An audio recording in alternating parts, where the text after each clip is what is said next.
திருக்குறள் சிந்தனை.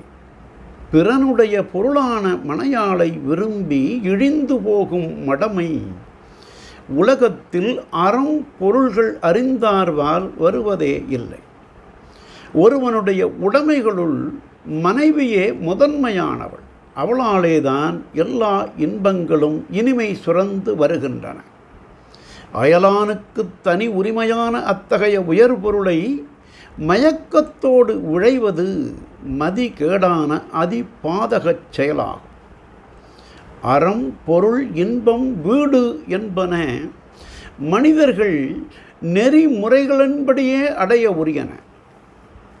தர்ம நீதியையும் பொருள் நிலையையும் சரியாக தெரிந்தவர்கள் அயலானுடைய மனைவியிடம் இன்பம் அடைய நினைக்கவே மாட்டார்கள். அவ்வாறு விழைந்தால் அது கொடிய பாவமும் நெடிய பழியுமாகும்.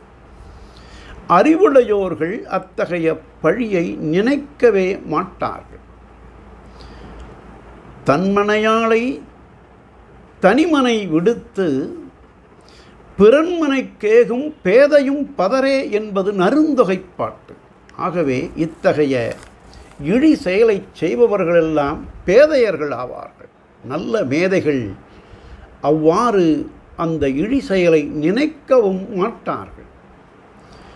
சிறந்த கல்விக்கு பயன் இழிந்த செயலை செய்யாமையே ஆகும் என்று தெய்வப் புலவர் பிறனில் விழையாமை அதிகாரத்தில் பிறன்பொருளால் பெற்றொழுகும் பேதமை ஞாலத்து அறம் பொருள் கண்டார்கண் இல் என்றார்.